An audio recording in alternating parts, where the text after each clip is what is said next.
There is a moment when every man or woman must face a quiet truth that the world outside is not your master. The battlefield is within. Not out there, not in your job, not in your bank account, not in the headlines number.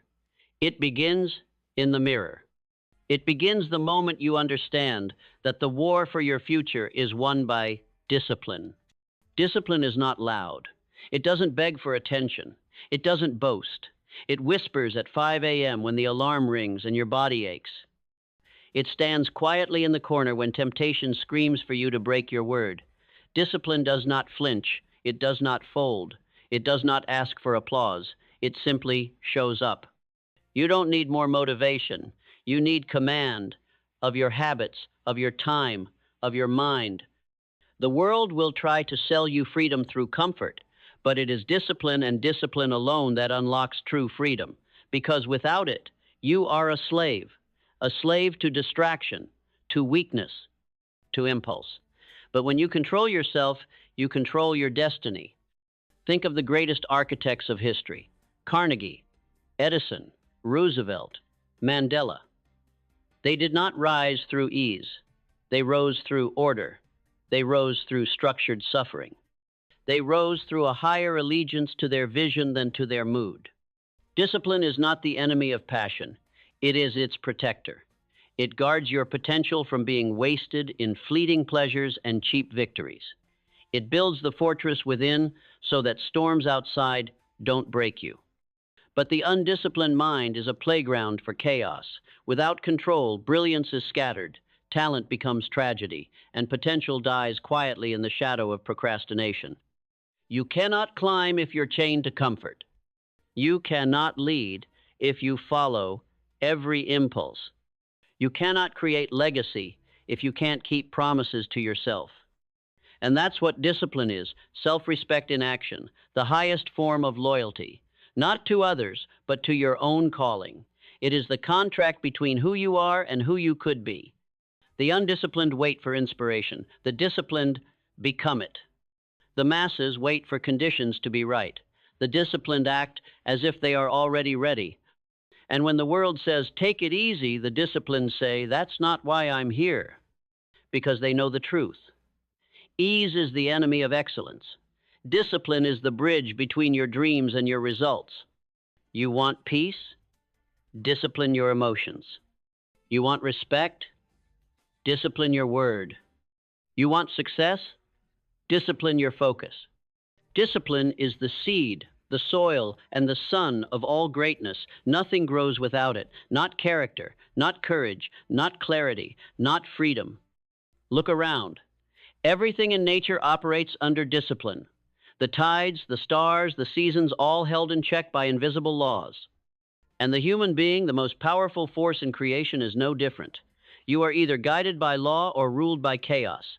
And the only difference between a wasted life and a legendary one? Discipline.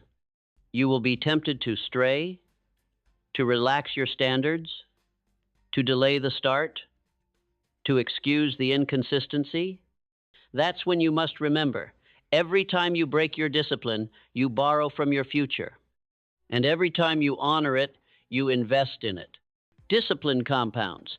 Every moment you choose structure over impulse, you sharpen the edge of your mind. Every small choice, every early morning, every focused hour, it builds a fortress around your goals. And once that fortress is strong enough, the world cannot break you. The critics can't shake you. The setbacks don't derail you, because you've trained for war in times of peace. It's not talent that makes legends. It's training. It's not charisma that builds empires. It's consistency. It's not comfort that creates history. It's conquest of the self. So when you see someone rise, don't envy the spotlight. Honor the unseen hours, the sacrifices, the lonely nights, the discipline that built the foundation beneath the surface. Ask any great athlete, the real work isn't done on game day. It's done when the gym is empty. Ask any great author, the masterpiece wasn't written in a weekend. It was carved word by word, day by day, when no one was clapping. Ask any giant of business. The success wasn't luck. It was sweat equity backed by ruthless structure. So ask yourself, what are you willing to your life around? Because what you don't schedule, you don't value. What you don't discipline, you will eventually lose. And if your goals matter, truly matter, then your life must begin to reflect that through action, not just intention. A disciplined person doesn't just want things, they prepare for them. They become the version of themselves who is worthy of it before the opportunity arrives. You say you want to be a leader? Then discipline your thoughts, because leaders don't think like victims. You say you want financial freedom? Then discipline your spending. Because wealth is not just about income, it's about what you keep, what you build, and how you delay gratification. You say you want greatness? Then earn it in the dark. Earn it when no one is cheering. Earn it when it's hardest to move forward, because that is the test, and only the disciplined pass it. Understand this. Discipline is not a restriction. It is the key that unlocks your greatness. Without it, you will drift. And drifting is death, slow, silent, and invisible, until one day you wake up wondering where your life went. But not you, because you've decided to command your days, to own your mornings, to weaponize your time, to set your own standard, and to never again lower it for anything or anyone. You don't need permission to become disciplined. You need a reason. And if your reason is big enough, if your dream burns hot enough, discipline will stop feeling like suffering and start feeling like alignment. You'll crave the early wake-ups. You'll protect your routines. You'll say no to things that once seduced you because they no longer match the future you are building. This is the turning point. This is the threshold. This is the call. Discipline is the gatekeeper of greatness. Asterisk, asterisk. And now, you hold the key. There is a force inside you that has been waiting dormant, quiet, underestimated. It is not your talent, not your personality, not even your intelligence. It is your will, the silent engine, the part of you that chooses what you become. And discipline is how you awaken it. It doesn't happen in a flash. It doesn't erupt like thunder. It rises slowly, repetitively, through every hard decision made with no applause. Through every morning, you rise before the world wakes. Through every distraction resisted, every comfort denied, every excuse suffocated. Discipline is not about perfection. It's about repetition. You don't need to do it flawlessly. You just need to do it relentlessly. Discipline is the unsexy grind, the daily refusal to let your feelings dictate your future. And when you live by it, truly live by it, you begin to separate, not out of arrogance, but alignment. You separate from mediocrity, from the 99% who start things and never finish them, from the people who rely on motivation and lose their momentum the moment it disappears, from those who talk about their goals but won't restructure their life around them. And suddenly you realize the game was never about talent. It was always about character. Because in the end, success doesn't go to the smartest. It doesn't go to the most gifted. It goes to the most disciplined. Those who are consistent when it's boring. Those who are committed when it's uncomfortable. Those who follow through when it's inconvenient. And that's when everything starts to change. Because the world doesn't just give rewards. It reflects patterns. If you are inconsistent, the world gives you inconsistency. If you are reactive, the world keeps pulling you in all directions. But if you are disciplined, focused, intentional, immovable, the world starts to respond differently. You stop chasing, and you start attracting. You stop begging, and you start building. And it all starts from within. Master yourself, and you'll master the game. You want to control your future? Control your mind. You want to command respect? Command your habits. You want to shape your reality? Shape your routines. Because who you are becoming is not a mystery. It is revealed in your daily patterns. Show me your habits, and I'll show you your future. And that's the truth most won't tell you. that your life is already moving in the direction of your discipline or your lack of it. If you're not intentional, you are accidental. If you're not structured, you are scattered. If you're not deliberate, you are drifting. And drift always ends in disappointment, always. Napoleon Hill called it hypnotic rhythm, the slow, invisible pull of repeated inaction. And once it grabs you, it doesn't let go easily. It hardens your thinking. It buries your energy. It convinces you to settle, to delay, to give in. But discipline breaks the rhythm. It interrupts the pattern. It becomes the sharp edge of a new identity, the identity of someone who chooses their life instead of living on autopilot. And the moment you commit to that level, true discipline, something awakens inside you that you've never felt before. Power. Not power over others, power over yourself. The power to think clearly under pressure. The power to act despite fear. The power to resist what doesn't serve you. The power to do what must be done, even when you don't feel like it. That is the power that builds legacies. That is the power that forges empires. That is the power that makes men and women unshakable. When you operate from that place, you stop reacting to life. You start creating it. You stop asking, "What should I do?" and start declaring, "Here's what I'm building." You stop looking for shortcuts and start embracing structure. Because you realize shortcuts steal more than they save. They steal character. They steal strength. They steal the transformation you were meant to experience through the work. So no, discipline is not the easy way. It is the only way. The only way to become who you were born to be. The only way to walk into a room and carry the energy of certainty. The only way to build something that lasts. People will look at you differently. They'll wonder how you did it. They'll think it was talent, or luck, or timing. But they'll never see the hours, the early mornings, the sacrifices. They'll never feel the temptation you overcame, the loneliness you endured, the comfort you turned down. Because discipline is invisible, but its results are undeniable.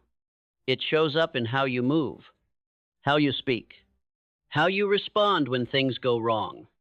It shows up in your body, in your business, in your bank account, in your relationships. It touches everything because it shapes you. And if you shape yourself, you shape your world. That's why discipline is not just a tool, it's a philosophy, a way of life, a silent commitment you make every day without needing to announce it. You walk the walk, you move differently, and slowly the world begins to bend in your direction. Because when you are in command of yourself, your time, your thoughts, your emotions, you become rare. And what is rare becomes powerful. You don't chase attention, you command it. You don't beg for opportunity, you create it. You don't need to be reminded of who you are. You live it in every action, in every choice, in every breath. And that, right there, is how you win.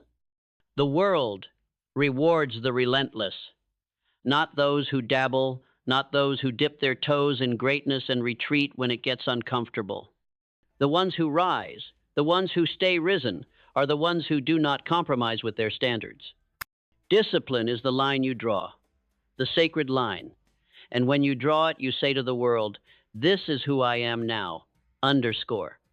Not just when people are watching, not just when it feels good, but always.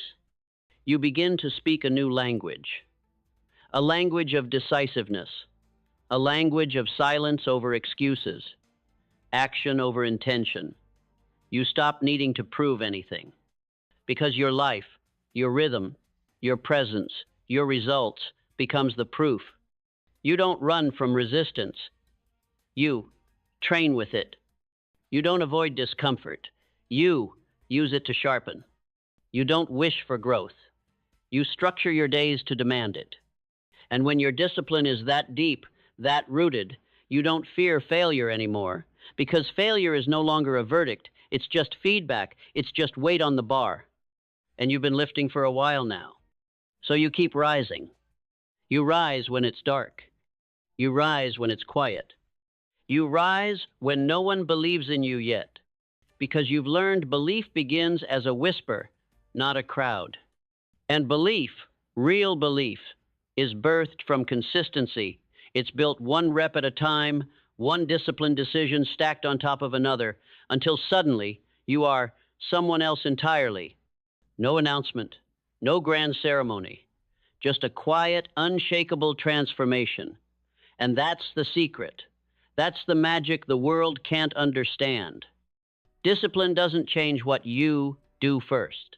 It changes who you are. And once you become that new version of yourself, the one who doesn't fold, doesn't flinch, doesn't break, everything changes. Your energy changes. Your posture changes. Your goals sharpen. Your circle shifts. Your results multiply. Why? Because the world is always mirroring you. And when you bring discipline, the world brings opportunity. When you bring order, life responds with expansion. This is the great truth. Self-control is the source of all other control. You want to lead others? Lead yourself first. You want to master your time? Start by mastering your focus. You want to be unshakable?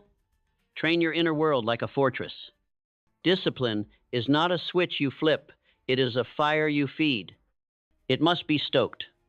Daily, repeatedly, through ritual, through structure, through an unbreakable agreement you write, not in ink, but in effort. You keep showing up not because it's easy, but because you no longer negotiate with the part of you that wants to stay small. You've buried that voice. You've silenced it, because that voice doesn't belong here anymore. Not in the life you're building. Not in the room you're walking into. Not in the legacy you are crafting. You were not built to live in distraction. You were not created to be comfortable. You were called to command your mind, your time, your potential. And command begins with commitment. Commitment begins with discipline. So hold the line when you're tired, when you're doubting, when the outside noise tries to seduce you back into mediocrity. Hold the line. When friends mock your routine, hold the line. When family says you've changed, hold the line. When the old habits whisper for one more hit of comfort, hold the line. Because on the other side of that resistance is everything you've ever wanted. Freedom, peace, power, purpose. It does not live in the world of convenience. It lives in the temple of discipline. And make no mistake, the price of greatness is steep, but the price of not becoming who you were meant to be, that cost is infinite. So if you must suffer, and you will let it be the suffering that leads to strength. Let it be the fatigue that forges resolve. Let it be the structure that builds legacy, because that's what discipline gives you, not just success, identity. It doesn't just shape your schedule, it sculpts your soul. And by the end of this life, what will matter is not the money, not the attention, not the metrics. What will matter is, did I show up as who I was meant to be, or did I fold for comfort? That answer will echo forever. So make your choice. Let the world chase comfort. You chase clarity. Let the world crave shortcuts. You crave mastery. Let the world scroll and drift and gossip and distract. You build. You build the habits. You build the hours. You build the character. You build the results. And when the world looks back, they'll ask you how. And you'll smile because you'll know the truth. It was never about magic. It was never about luck. Asterisk, asterisk. It was always about discipline. Asterisk, asterisk. And here it is, the final moment. Not of the video, not of the voiceover, but of who you used to be. This is your crossing. Because once you see the truth of discipline, once you taste what it actually gives you, clarity, direction, identity, peace, power, you can never go back. Not fully, not honestly, not without hearing the echo of your own potential asking, are you really willing to waste me? Underscore. Discipline is not just about what you achieve. It's about what you protect. It's about guarding your future like it matters, like it's sacred, because it is. When you commit to discipline, You commit to something bigger than success. You commit to the idea that your life means something, that you weren't just put here to consume, to float, to survive. You were designed to lead yourself. You were designed to hold the line, to set the standard, to carry fire. And in a world addicted to distraction, the most powerful rebellion is consistency. When others are crumbling under emotion, you move with mission. When others are reactive, you remain resolute. When others wait for the mood to strike, you already struck. And suddenly, people start noticing something different about you. They don't know what it is. They'll call it confidence. They'll call it presence. They'll say you're focused, calm, disciplined. But it's none of those things alone. It's command. Not control of the world, control of yourself. When your mind is governed by purpose, when your days are shaped by design, when your identity is forged through consistency, you become inevitable. You don't try to win anymore. You expect to win. Not out of arrogance, but out of alignment. Because you paid the price. You built the system. You laid the bricks. You earned the right to carry that belief. And now you walk with gravity, with depth, with presence. Not because you have more than others, but because you've become more than you used to be. You've become someone who doesn't need to talk about discipline. You live it. It's in your habits, in your language, in the way you show up when nobody's looking. This is the place where most people stop, where they say, "I've done enough," where they slow down because they reached the milestone. But you are not here for the milestone. You are here for the transformation. Because what you're building isn't just a result, it's a way of being. It's the foundation of everything else. The business, the body, the focus, the wealth, the peace, the respect, the love, the legacy. They are all side effects of one thing: disciplined self-leadership. This is what Napoleon Hill meant when he said, "Self-discipline calls for a balancing of the emotions of your heart with the reasoning faculty of your head." That's not a suggestion. That's a strategy for living. And now, you don't just understand it, you've become it. So remember this. Every time you wake up early when your body craves sleep, you are building legacy. Every time you say no to distraction and yes to structure, you are building identity. Every time you train when you're tired, write when you're uninspired, focus when you're overwhelmed, you are building greatness. That's what it means to live with discipline. It's not glamorous, it's not easy, but it is sacred. And when the noise dies down, when the crowds are gone, when it's just you and your results, you will look at what you've built, not just in your world, but in yourself, and you'll know you chose it. You forged it. You commanded it. Because discipline didn't just help you succeed. Discipline is who you became. And once that happens, you will never be the same.